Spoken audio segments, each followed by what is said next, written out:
Madam বলে কালকে তো ব্লাউজ বানা দিলেন আমারে চশমা হেরম ফিটিং হয়েছে বুঝছেন। তাই নাকি? আমি আজকে এলাম না এই যে কভার বানাতে। আপনি কি কভার বানান? বানান এখন আপনার বা কোন কাবার লাগে? আপনি কোন কোন ডিজাইনের কভার বানান? আমি তো অনেক ধরনের কাবার বানাই, চারকোনিয়া বানাই, তিলকুলিয়া বানাই, দিগলা বানাই। আপনার বাহন কোনটা লাগে? কয় কিরে এখন কয় কিরে কভার দেখলাম 4 কোণিয়া 3 কোণাও আছে আবার দিগলাও আছে। আমি যদি ম্যাডামে কই ম্যাডামে আমার খারাপই পাইনি।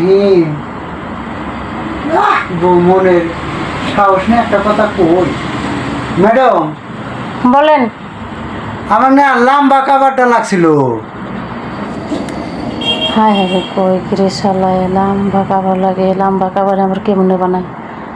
আমি যদি যাবি না শালাকে খারাপ মতলব নাকি? আর যাই রে বেটা কই কিরে আপনার লম্বা কাবার লাগে?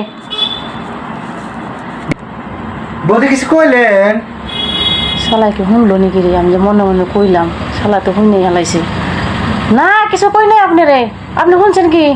না আমি ভাবলাম যে কিছু কইলেন নি। না আমি কিছু কই নাই আপনি রে। আপনি বহুত ভালো মানুষটা। এরকম কাস্টমার যদি আপনার মতন থাকে না হ্যাঁ। আমার বহুত উন্নতি হবো। তাহলে আমি ভালো কাস্টমার না? না ভালো আপনি। হ্যাঁ। এত ভালো কাস্টমার কালকে বানায় গেলেন চশমালা ব্লাউজ, আজকে আবার দিগলা কাবার বানাইবার নিছেন। আপনি মতন কাস্টমার আমার একটাই কাফি। তাহলে বৌদি আমার কাবার বানা দিলাম জায়গা। ওইব বানামনি আপনার যুগটা তো দিয়ে যান। বৌদি বলেন। জায়গা বাই বাই। আচ্ছা ঠিক আছে। শালাই তোর স্বভাব খারাপ। নইলে দিগলা কাপড় কি বস্তু বানার লাগে? শালাই লজ্জার ছুটে কাবারের ঝুঁকেও দিল না।